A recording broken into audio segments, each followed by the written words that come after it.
Here we are again at My Journey with Chris Tanner and myself. Hi. Hey, it's another week. It is another week. Yeah. And actually, it's a pretty good week for you. I did exactly what you said. Mm-hmm. I made sure to focus on my weight in the scales. Isn't that what you told me? That's not what I said. Oh, no. No, but you do It was that the anyway. opposite. It was yeah.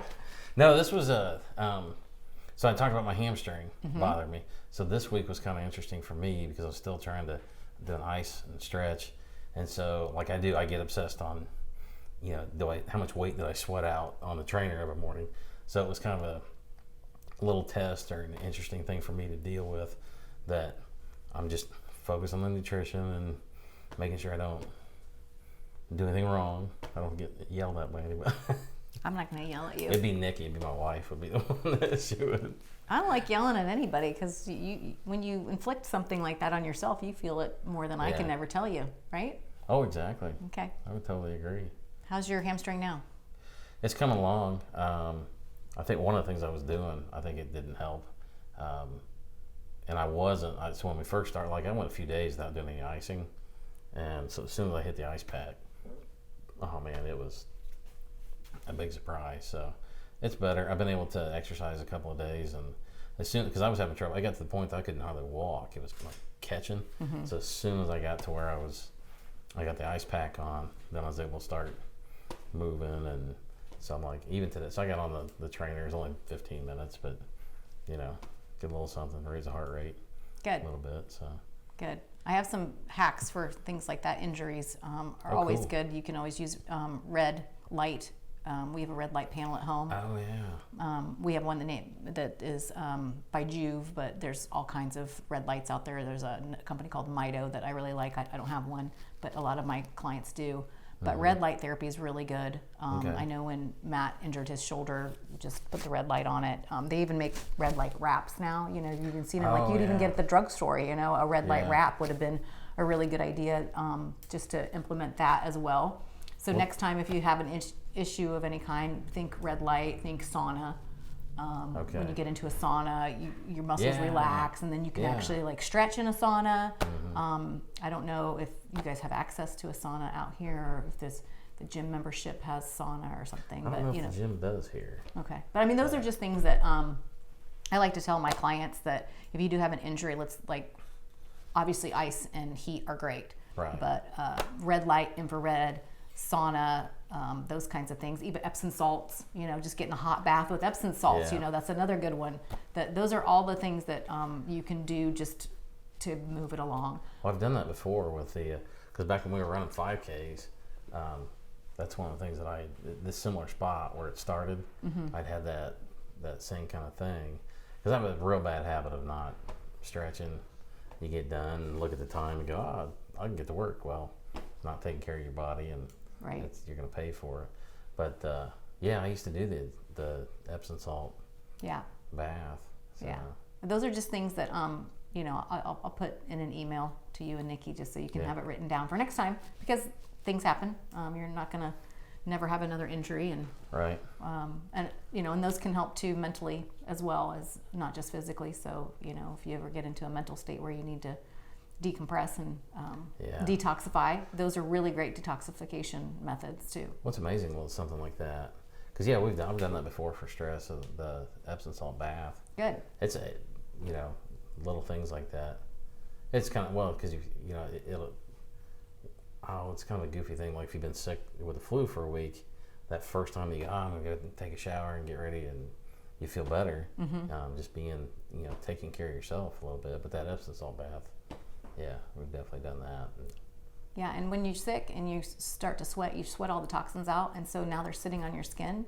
So when you do go and take a shower, you really are rinsing off the toxins that you've now sweat out. So it is not only just therapeutic, both physically and mentally too. So we had a lot of bad weather, or not. Well, it's one of those things. Like for me, bad weather for me is a lot of pressure change. So it's, today, the day that we're filming, I was talking to our sales rep up in Michigan, that a lot of snow. Mm-hmm. He's jealous because it's warm here in Rushville today.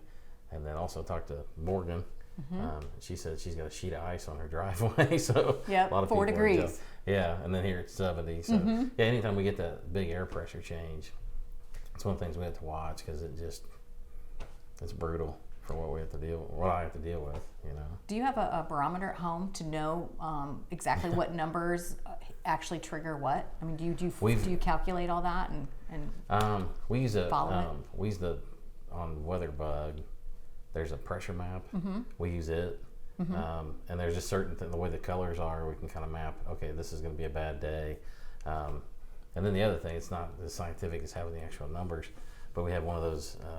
It's a glass swan. Yeah, those are fun. Yeah, I tell Nikki, I call it a duck. I say I hate the duck, but yeah, there's a couple times this week that the duck had a bloody nose. It's so intense, but yeah, when those things happen, And can you feel it coming on? Like, so you can actually watch the duck rise as the pressure rises, and then you feel worse and worse. Mm-hmm. Yeah. And is it the change, or is it the rising? I guess, is it the rising, or is it the falling, or is it the change of? There's a lot of times it's the change. Okay. So if you see, like on the color map, certain colors, when you go from certain, and I'm sure there's, barometric pressure numbers to go with that. But when you go from one area to the next, a lot of times, people say, "Oh, the storms bother your head." Mm-hmm. No, it's the air pressure. Storms don't. A lot of times, the storm doesn't bother me. Once that front comes through, I'm good. So once it settles back down, so it's the unsettling is what that bothers you. So low or high on wherever the swan, the fluid's going on that.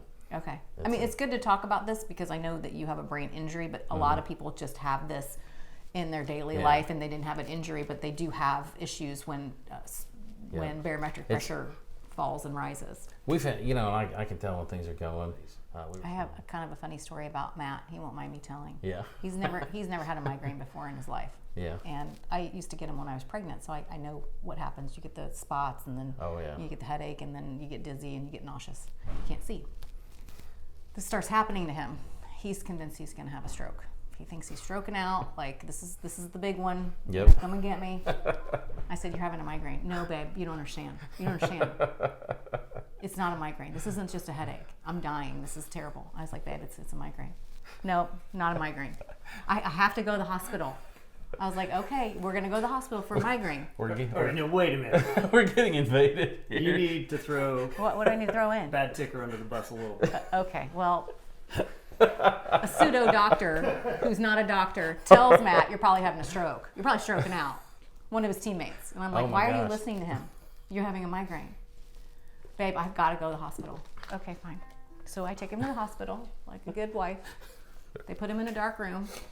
Hours later, "Hey, Mr. Tanner, you had a migraine. Yeah. You'll be fine."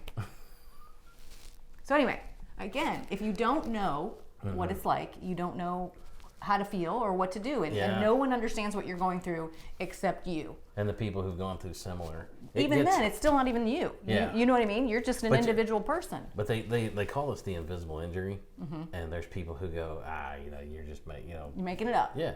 Right. There's a guy that I did some maintenance on his bike just as a favor. He served in combat, and he had TBI, and he has the best attitude much better attitude than I have.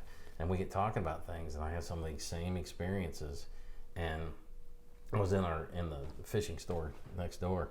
I'm about in tears because I'm like, somebody understands what I'm going through, and just it's a confirmation that you're not imagining things, and it's worth it. Well, the positive on that is diet is something you can do on your own, and you can change, and you don't need a doctor, and it's not going to cost you anything. You don't need any equipment. It's really changing your way you eat and the nutrition that goes in your body to help whatever processes your body has to do to get you where you're healthy. That's going to help. When you put junk food in, it's just one more thing your body has to worry about, and then it takes away from all of the healing it wants to do to your brain. So I love that you're doing this. I also would love to, if we could, next couple times, I'd love to talk about like hyperbaric oxygen therapy, HBOT chambers for TBIs and concussions and all that stuff, because there's so much great information out there that they've been using over the years. A lot of professional NFL players have hyperbaric chambers that they get into, and it's really change their life when it comes to brain functioning. So I don't know if there's one in Rushville or what, but that would be something that I would love to see. If you get in it a couple times to see how if it starts to affect you in any way, in a positive way. Because Matt and I had a hyperbaric chamber for 10 years and it broke. Yeah. And we have to get a whole new one. It's not like you can just repair it. So, but they're absolutely amazing.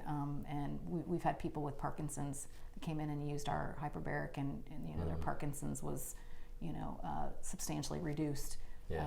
We've had all kinds of like brain trauma people that came in and used it. It just was like a real positive experience. So again, it's an expense. It's a process. You've got to go to the place to do it. But I would love to find a place, and then maybe in the next couple weeks, if I can get you in one, I'd love to like video it and get you in it and see what you think and see if it helps. It can't hurt. That's the nice part about it. It's just oxygen, Yeah. But all of this stuff that you're doing is just layering the foundation for you to be a healthy person, getting your diet right, getting your weight down, getting you outside, getting exercise, getting you to Michigan when you need to. I think that's a huge proponent. I'm kind of curious that we may get to go south sometime very soon. I'm curious if we'll have a similar result. I know that every time we go up to Lake Michigan, I feel better. So I'm curious, is it getting away from this pressure, or is it that water effect? Yeah. But that may be the first thing we do, is go someplace that's just not here. Are you going to North Carolina with Roll Fast? That's in March. That's one of the things we're trying to do. But we may end up going and watching somebody race. Okay. In Illinois. Oh, okay. Which I don't know if that helps. I'm just saying, you'll go south and then you could find out. Yeah. Okay. Because I know that, and it's like every time we've gone south, I'm curious if we go south, it would work. Because but most of the time when we've gone south, we go all the way to the ocean. And then you got that, we're sitting by water again. And, and then my old habits of sitting by water had a cooler with me, so. You can have a cooler full of water. Yeah. I'll have to try. I don't know if I can do that. I'll have to try that. Oh, they have cans of water now that look like beer cans. Yes. I think one of them's called like Death or something like that. I don't know, but it's just water. Yeah. So I mean, if you need the visual, just pop that water out, drink it in a can. Yeah. I'm normally somebody on a vacation. I get about 2 days, and I'm like, I'm relaxed. Let's go. You're done. Yeah. You only need 2 days. Yeah. Nikki says, we paid the whole week we're staying, so. We haven't gone anywhere for a week for a while. We just scheduled like 2 days, and that's good though. I'm a 4-day person. I can go anywhere in the world in 4 days. After 4 days, I'm done. Yeah. I'm with you. Yep. Well, I like that we talked about your brain today, because I really wanted to get people to understand what you're going through, and hopefully it's relatable to other people that just have issues when it comes to pressure and It's hard to talk about. Yeah. It's funny because in previous occupations, my life was out in front of everybody, but now this for some, and I had an experience, one of my last jobs in the financial world. I was talking to somebody, I was leaving, and I knew I was leaving, so I was talking to this young lady about, she had done a similar job. I said, hey, you might want to come talk to these guys, so I'm leaving. And so we get talking, and I said, by the way, one of the things I've had to experience, I said, I don't know, because she knew everybody that was in the office, so I don't know if anybody's told you, but I've had these, all these TBIs, and it caused me some issues. She goes, oh, I know about that. And I said, oh, did Kim tell you? And she goes, no, you told me. So I always am like, I always say it's hard to talk about, but I freaking tell everybody. So I don't know why. Okay. I don't know why it gets to be difficult. So. Well, I mean, I'm sure even telling the story every day, my backstory, my tragedy in my life, I can tell it over and over again. It's still hard to tell. Yeah. So I'm sure it's the same thing in the sense that this is a tragedy that's happened to you, and you still have to tell it over and over again. And some people are great at that, and some people are reluctant, and some people, are like you, and like, I don't really want to tell it, but once I tell it, I feel good.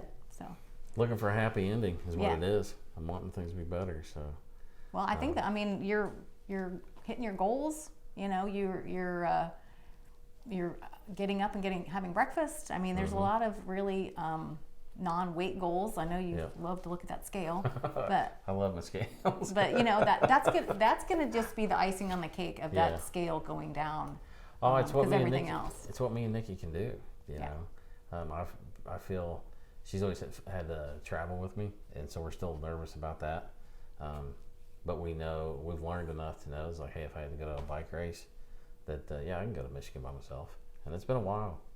Or at Yeah. least I say that. She's not here, so I don't know if she feels the same way. But Well, yeah, I'm sure it would be dicey to put you in a car by yourself because you don't know what's going to happen, and now you feel more confident. So Yeah. that's a huge win, you know. Yeah. And Well, that may not be on the scale. Yeah. Maybe put notes on there. Yes. Like Yep. my happy place. Yeah. A weird place. Well, I think we've done as much damage as we can do today. This is a good one. Yeah. People soak this up. Yeah. Well, thanks for joining us, everybody, and thanks for coming down. Thank you.